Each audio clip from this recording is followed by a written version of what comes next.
What would you do if someone threw your family's legacy in the trash? My daughter-in-law, Jessica, did just that, tossing my mother's wedding ring like it was worthless clutter. I, Maureen, stayed quiet, not letting a single word slip. Instead, I turned the key in my locked desk drawer. In just a few weeks, I'd canceled the credit cards. The house deed was updated in my name alone. And that young woman who sneered at my treasure? She was shacking up in a cheap motel off Route 12. My son Ethan brushed it off as a silly family mix-up. But I called it what it truly was, a sharp wake-up call about who kept a roof over their heads. Hey, quick pause, where are you all tuning in from? Let me know in the comments, and don't forget to hit that subscribe button. Jessica smirked, saying it looked like some tacky garage sale find, and chucked it without a second thought. The faint clatter in the bin was softer than a fork hitting the counter, but to me it roared like a storm, hushed by years of holding my tongue. Jessica stood by the kitchen trash, her polished nails brushing together like she just flicked off something gross. Ugh, it was probably some old knickknack from a thrift store in the 70s, she said into her phone, her mouth twisting in a smug grin. I dug it out of one of her dusty boxes. Bet it mattered to somebody way back when.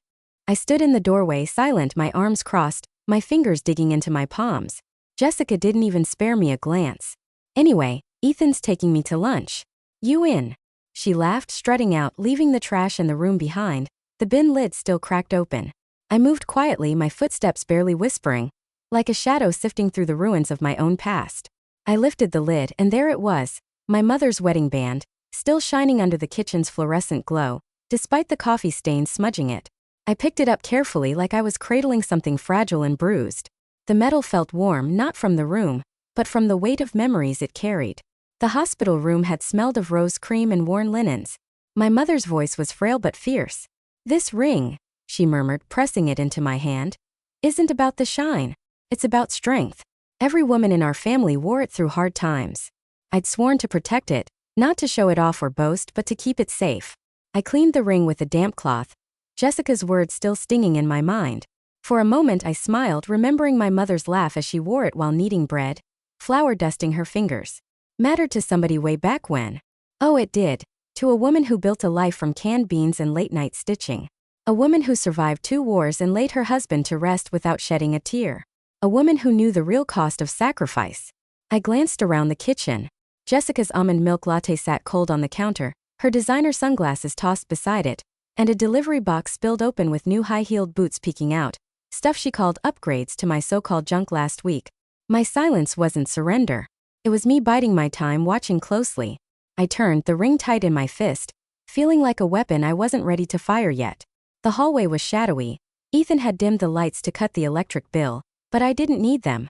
I knew every groan of this house's floorboards. I opened the door to my small office, a space Jessica once laughed off as my granny den. The smell of pine and old books hit me like a shield. My sturdy desk, bought after I retired in 2018, stood solid in the corner. I walked to the locked drawer and turned the silver key I kept on a chain around my neck. Click. Inside was a box, not fancy but lined with soft cloth. Not for jewels but for papers that mattered. It held property titles, bank records, emergency forms, and one envelope marked for when they forget who holds this house together. I set the ring next to the envelope, then let out a slow breath. From the bottom drawer, I pulled a thick folder labeled backup plan. I sank into my chair, slid my reading glasses onto my nose, and spoke for the first time that day. Time to show them who's been footing the bill. I opened the folder labeled backup plan, catching sight of house deeds, legal papers, and a sticky note with my lawyer's name, Clara Thompson, and her number underlined twice. They spent my money like it was pocket change, never once asking who wrote the checks. The printer's steady hum filled the quiet room, unfazed as it churned out page after page.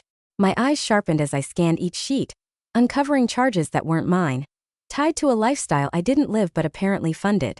$389.50 at Glow Health Cafe. A $199 for a monthly Elite Fit studio pass. $2,100 for a leather jacket and boots from Vellum Vogue. A $6,200 for a weekend trip to Miami. My lips tightened. I leaned back, a mug of cold chamomile tea ignored beside me. Jessica's job as a social media manager barely covered her phone bill, let alone her lifestyle. My accounts had been her safety net for years. My glasses slipped as I reached for another file, a heavier one labeled Visa Shared Account. That shared part was a mistake from back in 2015, one Ethan and Jessica treated not as a privilege but a free pass. My breath hitched as I flipped to the final page. Current balance, $22,450.67. Minimum payment 2. $675. I tilted my head, staring. Down the hall, laughter spilled from the living room. Jessica and Ethan were glued to some loud reality show, the kind where folks fake disdain for money while drowning in it. Did you catch those dangly earrings she rocked at the charity ball? Jessica's voice cut through the stillness, sharp as ever. Lord, we gotta swap out Mama Maureen's tacky old ones. I'll toss that on my shopping list. Maureen froze for a second. Shopping list. My fingers, steady but slow, tapped the keyboard to pull up Amazon. I was already logged in. The second the page loaded, I spotted the profile switcher in the corner. Jess Queen 92. My joints popped as I clicked it. Her shopping list popped up like a neon sign. Stuff to ditch her outdated junk. The title hit me like a slap across the face. Inside were hundreds of bucks in queued orders. Fancy ceramic planters, modern cookware. A plush sofa labeled way comfier than her rickety heirloom. My finger lingered over the browser tab before I shut it down with a slow click. I stood, my spine snapping straight like a general before a fight, and headed to my desk drawer. I pulled out my banking folder and with calm precision made 2 phone calls. The first went to the credit card company. Hey, I need to shut down this card. No, not frozen, canceled for good. The second was to my bank. Hi there. I want to cut off all secondary users from my accounts today. Yup, that includes Ethan Holt and Jessica Holt. The banker asked one final thing. Can I ask why you're doing this? My reply was short and sharp. I finally checked the bills. 2 days later, in the middle of a posh spa in downtown Willow Creek, Jessica's big moment came. She swiped her gold card, her pals watching, her freshly painted nails gleaming under the lights. The machine flashed denied. Jessica let out a nervous chuckle. Whoops, probably maxed it out from that Miami trip. Give it another go. The clerk, forcing a polite smile, tried again. Denied. Now the other women, lounging in silk robes with their mint-infused water, started whispering. One raised an eyebrow. Another snuck a glance. Jessica's throat went tight. It's gotta be a security glitch. My mother-in-law's weird about her pins. Her phone pinged. A text from Ethan. Why are our cards locked? Did you talk to Maureen? Her pulse raced. The clerk slid a receipt across the counter. Got another way to pay, ma'am? For the first time in ages, Jessica was empty-handed. She scanned the room, then dropped her gaze like a princess caught in hand-me-down sneakers. Back home, I sat at the dining table, sipping my tea just as the spa charge failed to ping my phone. A small grin tugged at my lips. Just watching my budget, I muttered, flipping open my laptop. For me. When that card didn't work, Jessica's smug smile vanished. The spa air was heavy with jasmine mist and privilege. The scent of peppermint oils mixed with hairspray and the hum of blow dryers. Jessica lounged in a cushy chair. Her manicured nails spread like a peacock's tail. 2 stylists buzzed around her. One teasing curls, the other rubbing oil into her scalp, while her phone buzzed nonstop with likes and alerts. Girl, did you see how many reposts our lunch pics got? Jessica said to her friend Tara, who was skimming a fashion mag. Being this fabulous is straight up work. Then it happened. Her routine gold card swipe. A move she could do blindfolded. Denied. Jessica blinked hard.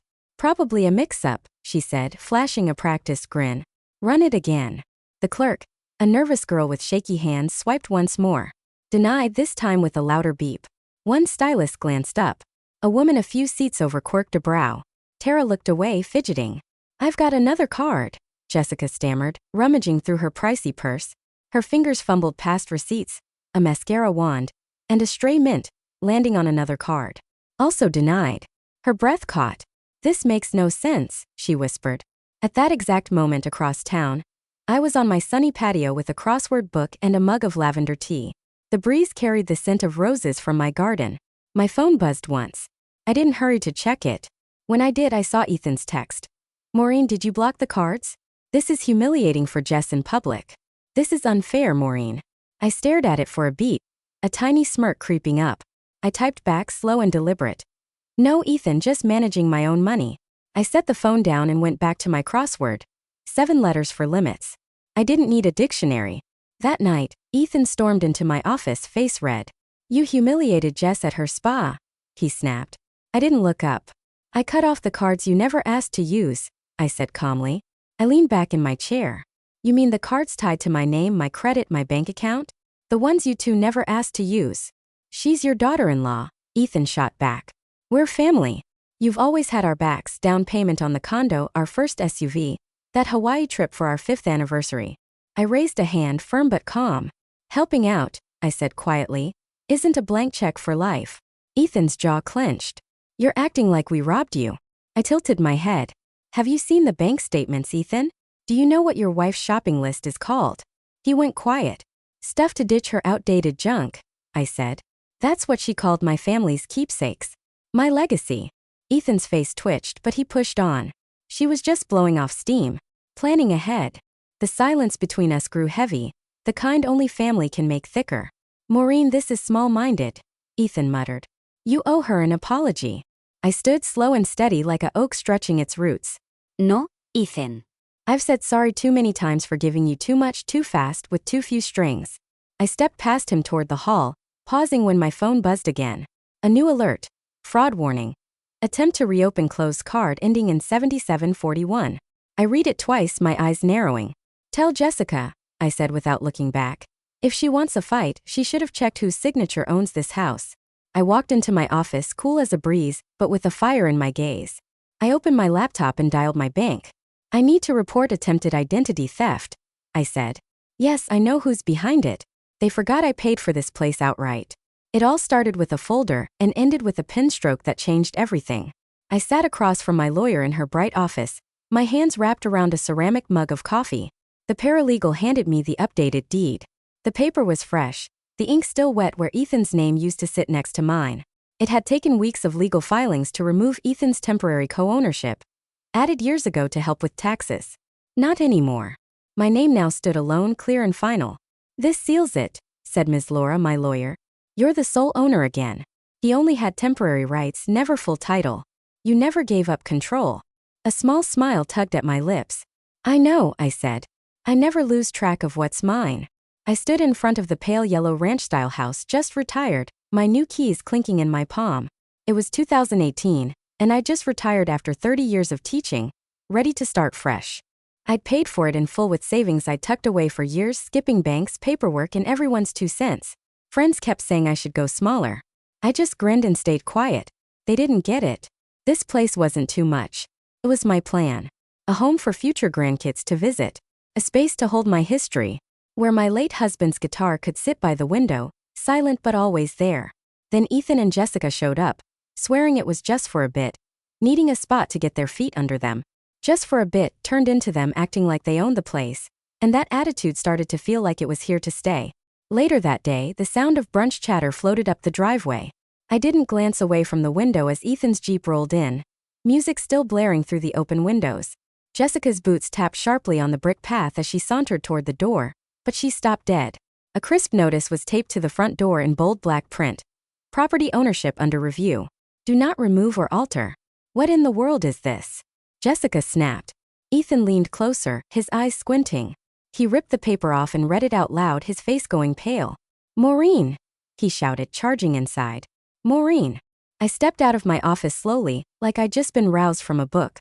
You rewrote the deed, he demanded. Without telling us? Nope, I said calmly, flicking a speck of dust off my sweater. I fixed it. You can't just do that. Oh, I can, I said. And I did.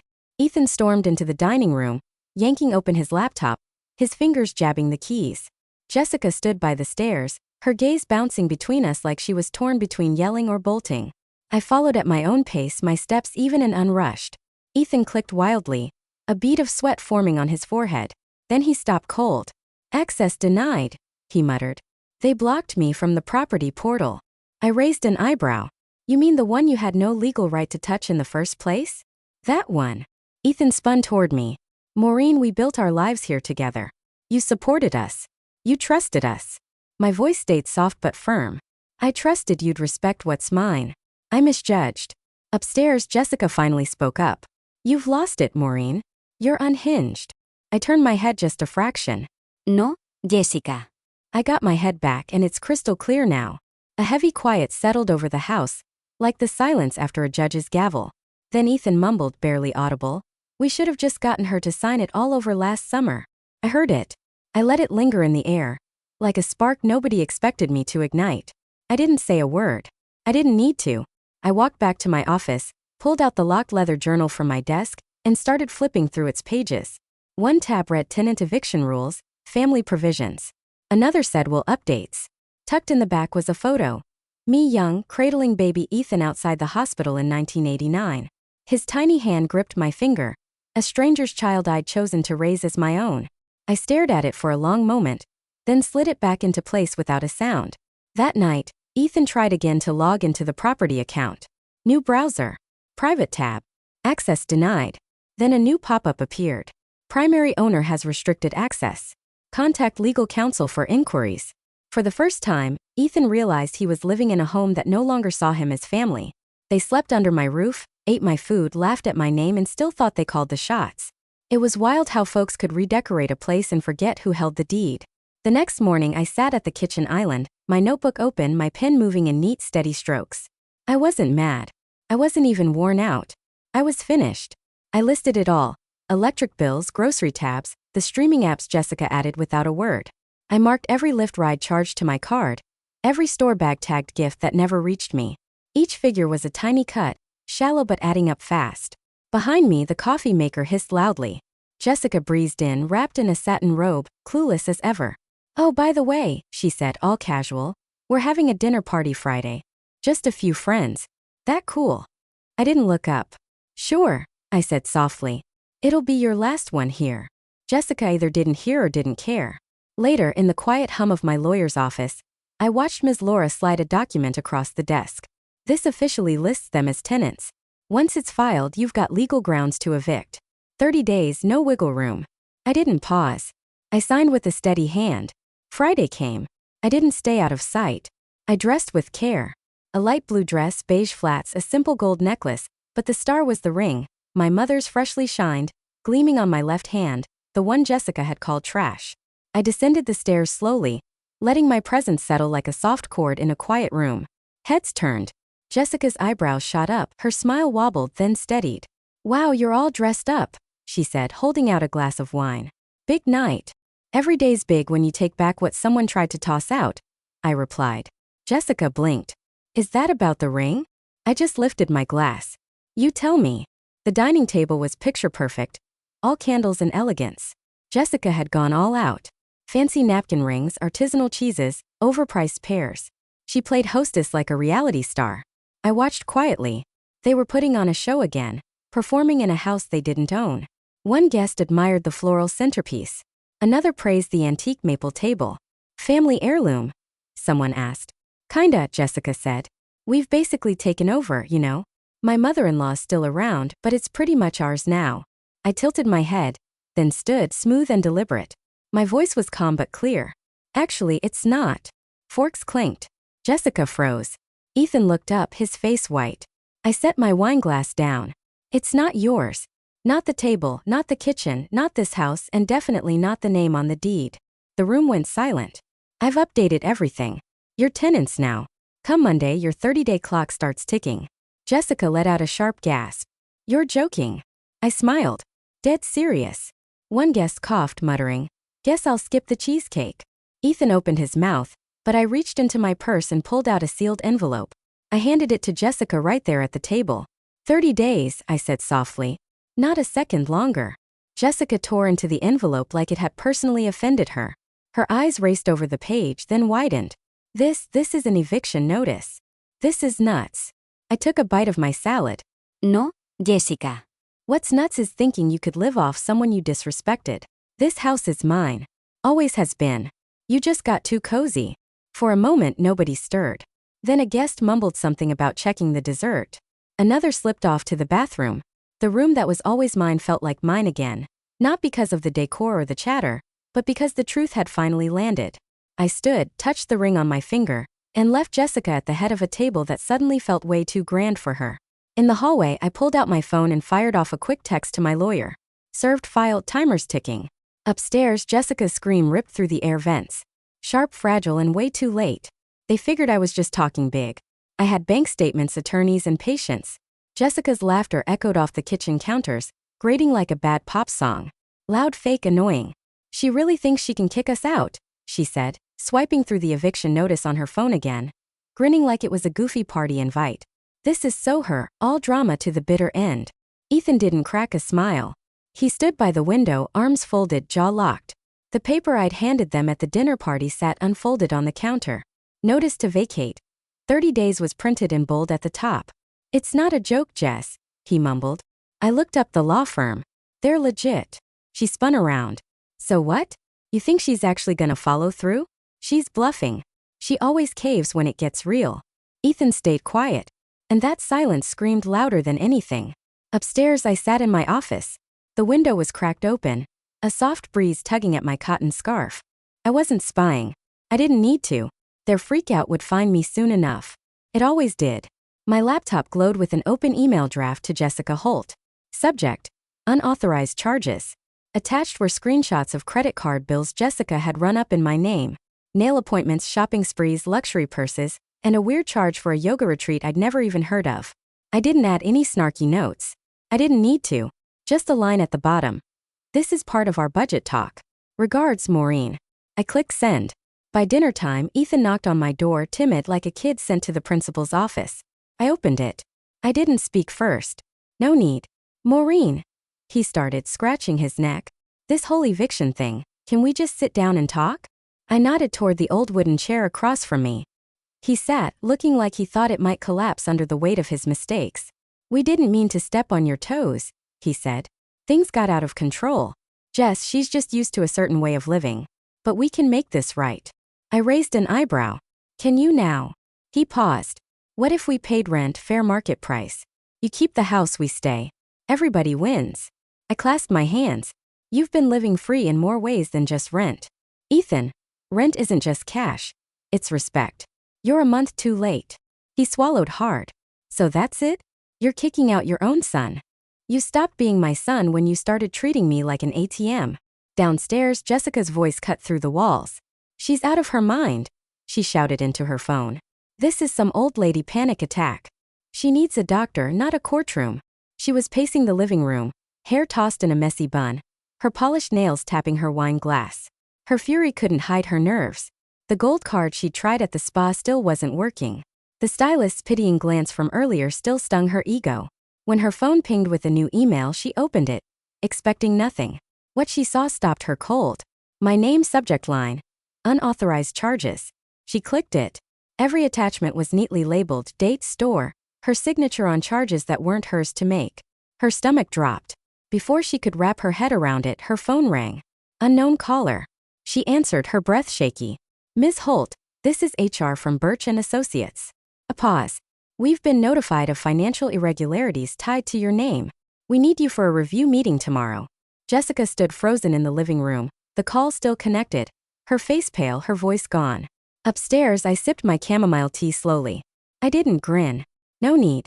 Jessica's phone slipped from her hand and hit the hardwood, screen down. Her breathing was quick, uneven. Ethan grabbed it, glancing at the caller ID. He turned to her. What did you do, Jess? Jessica stared at him, eyes wide and glassy. She's not kidding. She's coming for everything. They called me the help. Now I'm their landlord. The ceramic planter shattered on the floor with a crash that hushed the room. Pieces scattered across the oak planks like jagged little facts, slicing through the fake giggles and soft chatter of Jessica's brunch crew. I didn't blink. I stood by the doorway, clipboard in hand, my pressed khakis sharp as a blade. The realtor next to me, in a gray blazer, kept a polite smile, unfazed by the mess. Should we reschedule? She asked under her breath. My tone stayed steady. No need. Their time's up. This is mine now. It started with a listing quiet off the radar for select buyers. I'd posted the house to an exclusive network the second the legal deadlines passed. Instead of giving Jessica the courtesy of a heads-up, I booked showings right in the middle of her precious mimosa parties. Sundays at 11 a.m., always brunch, always staged, always fake. Her guests, decked out in cream and rose gold, sipped peach bellinis from my vintage glassware without ever asking who it belonged to. Today they'd find out. As the first potential buyer strolled through the dining room, Jessica came down the stairs, her boots stomping in anger. What is this nonsense? She snapped, glaring at the strangers like they'd crashed her party. I didn't answer right away. I jotted a note on my clipboard, clicked my pen and looked up slowly. It's called a home showing, I said. You know what a home showing is, right? Or does your word bank only grow when you're shopping online with my money? Jessica's jaw dropped, but no words came out, Just fury and the sharp sound of her polished nails sweeping across a side table, toppling the ceramic bowl that was a wedding gift to me, one of the few keepsakes that made it through the years. It hit the floor. Crash. Gasps rippled from the brunch crowd. The realtor stepped back a bit. Ethan charged in from the patio, eyes wide. Maureen, what's your deal? You're embarrassing her in front of everyone. I turned to him slowly. The sunlight caught my mother's wedding ring, now shining on my left hand like a vow ready to be kept. What's my deal? I echoed. Ethan, need me to jog your memory about who cleared your student loans while you were popping the question in Rome? He froze. I didn't beg you to do that, he said, his voice icy. No, I said. You just helped yourself to everything else afterward. In the corner, my phone sat propped on the bookshelf, its screen flashing red, capturing every word. I'd learned to record after the last time Ethan got loud, when Jessica claimed I was too fragile for today's family vibes. Back when I thought staying quiet would keep the peace. Not anymore. After the buyers left, courteous, charmed, and clearly interested, I headed upstairs to my office. I opened my blog draft, Home Truths. When renters try to outdo the landlord, I typed. They call it their place. The title says different. They called me overbearing.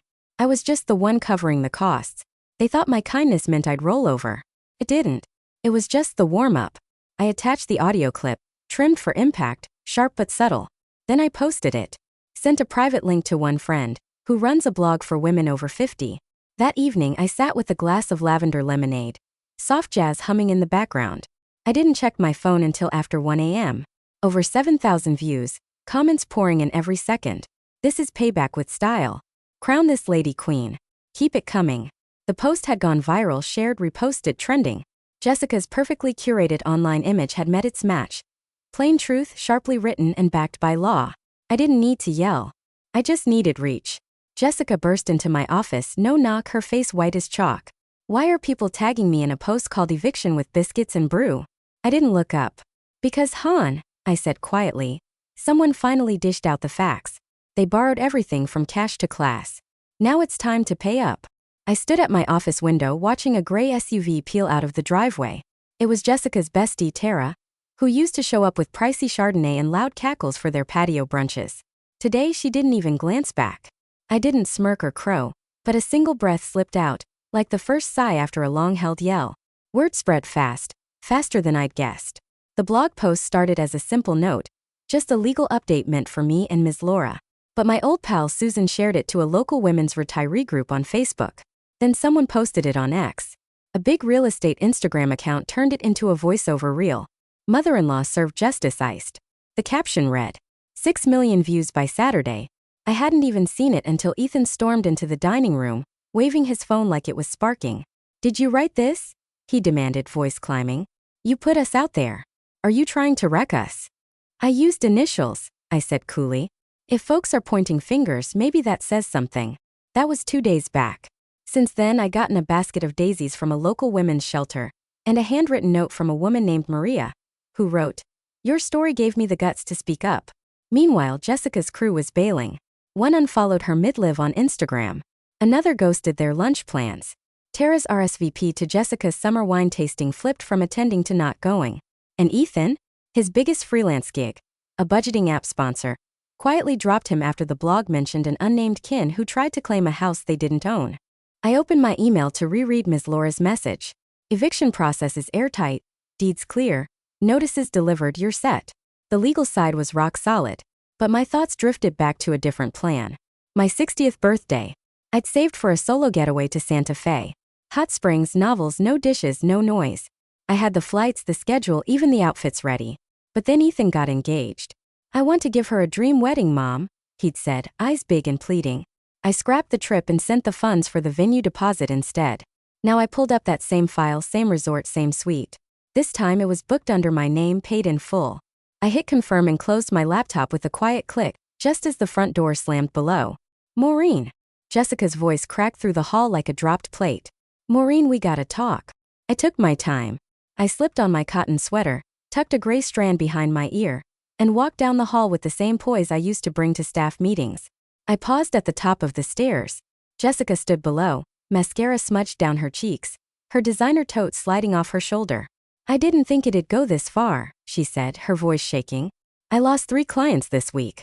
Tara won't text me back. And Ethan's talking about moving out of state. I leaned on the railing. That's rough. Please, she said, her voice breaking. You've won.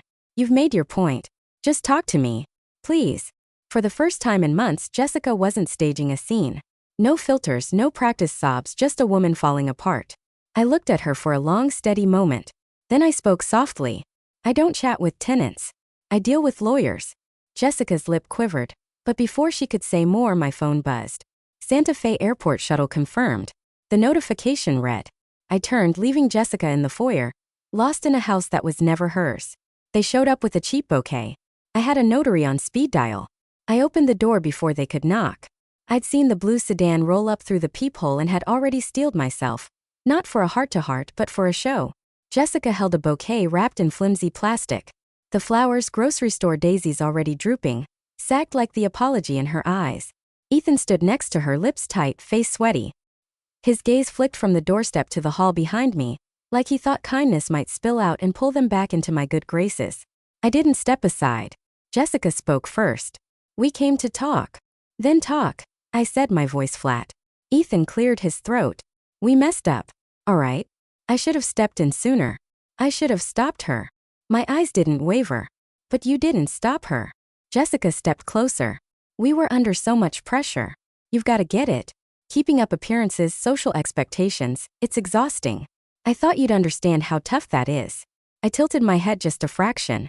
Tougher than tossing out someone's heirloom or swiping their credit card? The hallway fell dead quiet. Jessica swallowed, her throat tight. I stepped back just enough to let them inside. Not as family, but as folks given a brief chance to make their case. They trailed me to the dining table, where a sleek folder sat centered, a pen lined up beside it, its silver tip catching the glow of the chandelier. This isn't me forgiving you, I said, easing into my chair. It's a rental contract. Ethan gaped. What? A lease agreement. I nodded. If you want to stay past next Tuesday, you'll pay the full monthly rate up front. Jessica let out a sharp laugh. You're joking, right? Not a bit, I said, flipping open the folder. A notary's coming in 15 minutes, or I'll start calling locksmiths. Ethan's face fell, genuinely stung. You're actually going through with this? I met his gaze head on. You let her ridicule me. You stood by while she threw out my history and chuckled when I went quiet. I may be your mom, Ethan, but I'm done being your doormat. Jessica's voice spiked, frantic. You're making this so hard over that old ring.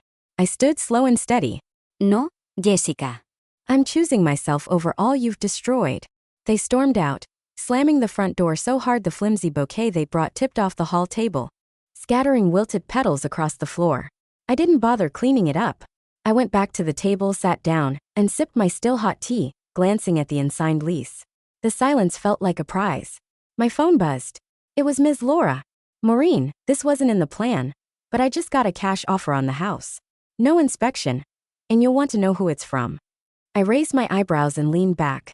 I tapped call back, but stayed quiet, listening as the buyer's name made my eyes widen, and a slow grin spread, half smirk, half reckoning.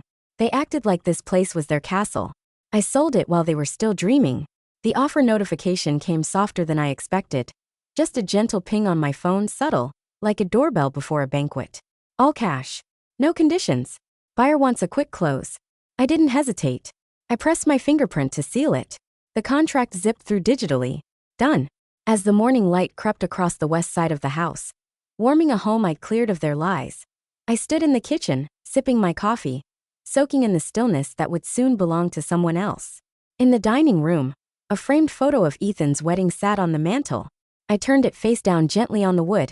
Ethan's voice broke the quiet 20 minutes later. You did what? He shouted, bursting in from the front door. You sold the house. I didn't flinch. Yup, while you were sleeping. Fitting, don't you think? Jessica appeared behind him, hair messy in sweatpants and a jacket with a laundry tag still pinned to the collar. You can't do this, she hissed. This is our home. My eyes narrowed, my voice even. You camped here, mocked me, and bled dry every bit of kindness this house was built on. You don't live here. You lingered. I pleaded with you, Jessica yelled. I said I was sorry. You said sorry because your card got declined. I shot back. Not because you felt it. Ethan stepped up. There are legal steps, all right? You can't just boot us out. My lips curved. That's why the deputy's coming in 15 minutes. Their jaws dropped. I gave you a chance. I offered a lease. You ripped it up and threw it in my face. You want legal? You're about to get it, badge and all. They stood stunned until Jessica bolted down the hall, grabbing her phone, yelling about calling their attorney. I didn't follow. Instead, I walked to my office, calm and deliberate, and opened the wooden box on my desk. Inside were 2 worn silk pouches. One held my mother's pearl earrings, the other the receipt for the sapphire necklace I sold 25 years ago to cover the deposit on this house. I'd kept that slip all this time, a reminder of sacrifice, a silent record of love. I tucked it away for good. The doorbell chimed. Not the deputy yet. This was a phone call, not a knock. I answered. "Hello, Mrs. Kendall," said a smooth, professional voice. "Just confirming our moving van arrives Thursday morning. We're thrilled to settle in." I smiled. "I bet you are." As I hung up, I noticed the name on the screen, Clara Hensley. I paused. Hensley. The last time I heard that name, Jessica was in a shouting match at a family barbecue, red-faced, yelling at her cousin over some bridal shower drama. I pulled up the email chain. Sure enough, the buyer was Clara M. Hensley, Jessica's estranged cousin, the one she called a try-hard snob. After a nasty ex-spat, I didn't believe in destiny, but I believed in perfect timing. I walked back to the kitchen and waited by the window. Ethan and Jessica were pacing the driveway, waving their phones, dialing numbers that went unanswered. The deputy arrived a week later, after court approval. The officer, polite but firm, handed them a final 7-day vacate order. I stayed inside, seated silent, as their voices outside grew louder, then cracked into stunned muttering. I closed my eyes, letting the noise fade like a storm I didn't have to ride out anymore. Just as calm started to sink in, my phone buzzed again. Caller ID, Jessica's boss. I stared, curious. When I answered, a crisp voice came through. "This is HR at Vibe Media. Miss Kendall, we're confirming that Jessica Holt is under an ethics review and will be on unpaid leave starting immediately while we wrap up the investigation." I nodded, saying nothing. "Thank you for the heads up," I said, ending the call without fanfare and leaning back, my fingers brushing the etched patterns on my mother's wooden jewelry box. Out in the driveway, Jessica's phone lit up too, and as she read the message, her face collapsed, followed by a piercing wail. I didn't need to ask what it said. I already knew. They leaned on me for a decade. I finally stood up straight. From my new high-rise condo, the view was all light and calm, not the strained quiet of conflict, but the warm stillness of hard-won peace, spilling through wall-to-wall windows and settling like velvet on polished oak floors. 12 floors up, the city didn't feel like a battle anymore. It felt like a future I'd claimed. I poured a glass of Pinot Grigio and let it sit while I opened a small box labeled "Only Me." Inside, a dried rose from my wedding, my mother's pearl pin, and a faded anniversary card, the last from my late husband. No space for baggage, no room for memories gone sour. I set the card on the shelf. Dated 12 years ago, written in his gentle handwriting, it was the only gesture I recalled from that year. My 52nd, the one Ethan forgot. As I tucked fresh cotton napkins into a drawer, my phone buzzed once, then twice, then again. Ethan. Jessica. Ethan. Voicemail. Jessica. I blocked each number one by one. I'd given them years of patience, months of warnings. Now I gave them something they couldn't give back. Silence. Across town, Jessica slumped in a creaky motel chair, her phone at 4% battery, mascara smudged like lingering regret. The room's walls were stained beige, damp near the rattling AC unit. Ethan dozed on the bed, still in sneakers, the covers untouched.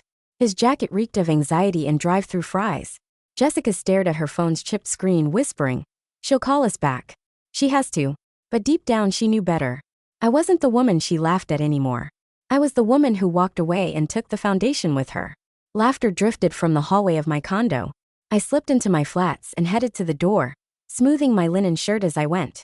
3 women neighbors stood there with a bottle of Prosecco and a plate of caramel truffles. "Fresh face," one said with a grin. "We've been eyeing you from across the hall. You've got a vibe." I smiled. A vibe? That's what I was aiming for. We clinked glasses on my balcony, the city sparkling like a vow below. They asked questions, swapped stories. They didn't care who I used to prop up. They just cared that I'd made it here. Alone, steady, and owing no one an explanation. Hours later, as they left with warm hugs and plans for a museum trip, I leaned against the balcony railing. I breathed in the twilight. The wine warmed my heart. Peace had a sound, breezes through high windows and faint blues from a neighbor's patio, until it didn't. A harsh buzz from the lobby intercom cut through the comm. I blinked, turning to the monitor. It flickered. There was Jessica, hair yanked into a too-tight ponytail, lips tight with practiced remorse. A thrift store top, swollen eyes. One hand gripped the intercom. The other held a plastic bag of what looked like flowers. I didn't budge. Jessica jabbed the button again and again. Maureen, it's me. Just give me a second, please. She didn't sound entitled anymore. She sounded shaken. She sounded small. I turned the volume low, not off, just enough to hear without feeling. Jessica glanced at the camera, her face quivering. Mascara flaked at the corners. Then she whispered, "Please, just let me up. I've got something to say." I stared at the screen, still unmoved. My finger lingered over the intercom button. Not to reply, but to end the call. Would I do it? The faint grin tugging at my lips said, "Maybe." I raised a son. He turned into a stranger. Jessica's voice lingered from the intercom, shaky, pleading. A tone I hadn't heard since she begged for engagement party funds in her mid-20s. But this time I didn't hit the buzzer. Instead, I watched from the glass elevator as it glided down slowly. Each floor marked another line I'd drawn. Another year I'd given too much. Another warning I'd spoken only to be brushed off. In the lobby, Jessica stood rigid under the security guard's sharp stare. Her posture was too stiff, too proud for someone clutching plastic-wrapped flowers, and a bag that clashed with her outfit. Her eyes flicked around like a kid waiting for a scolding. As I stepped off the elevator, another guard approached. "Miss Kendall," he said, courteous but firm. "She's been here 15 minutes. Should I show her out?" I adjusted the silk scarf around my neck. One Ethan once called dowdy. "No," I said softly. "I'll talk to her. But I'm not alone." I nodded to the guard, who followed me to the lobby's sleek lounge area. Jessica turned too fast, hopeful. "Maureen, thank God. I didn't know what else to." I raised a hand. "I didn't say you could talk," I said quietly. Jessica's face flushed, confused. "Look, I know you're mad. I just thought if we could skip the lawyers and forms." I looked past her. "Where's Ethan?" A moment later, the glass doors slid open. Ethan shuffled in, shoulders sagging in a way I hadn't seen since he flunked his college placement test. His jacket was creased, and for once he wasn't glued to his phone. "Mom," he started, voice soft, eyes red-rimmed. I didn't flinch. "You shouldn't be here." "We're still family," Ethan said. My face stayed blank. "You're just people I fed, not people I know anymore." Jessica's jaw dropped. "Maureen, you're being heartless. We thought something was off with you. Forgetful. Emotional." I cut her off, my voice sharp. "I remember every birthday I funded. Every debt I wiped clean. Every night I overheard you mocking me from the stairs, thinking I was deaf." Jessica's eyes widened. I took a step closer. "You thought I was slipping?" "No, Jessica. I was just done putting up with you." Ethan glanced between us, fumbling for words. "Mom, can we talk somewhere quiet?" "No." I snapped, my voice sharpening for the first time. The security guards edged forward, not aggressive, just steady. "You stood there while she laughed at me," I said, pointing at Jessica. "You called me outdated, unhinged. You treated me like a busted cash machine, then turned your back. The second I asked for something as basic as respect." "Mom, please," Ethan tried again, his voice cracking. "We screwed up. I get it. But this feels final." "It is," I said. "You made it final the day you joked about sticking me in a nursing home over wine." Jessica looked away. My voice dropped, soft but razor sharp. "And now I remember it all. Whose name's on the deed, the accounts, the will?" Ethan's eyes widened. "Hold on, the will?" I gave a faint smile. The kind only a woman who's outgrown her burdens can pull off. "You were never owed a dime," I said. "Not by family, not by marriage, and definitely not by how you acted." The guard stepped closer, sensing the shift. As the elevator doors closed, I touched my mother's ring. Its weight a reminder of who I'd always been. They thought they could break me, but I was already whole. If you liked this story, please don't forget to like this video, subscribe to the channel, and write in the comments what impressed you the most about this story. Also, we recommend you to listen to our previous story. It is even more shocking. Just click on the box on the left to play it. Thank you for watching.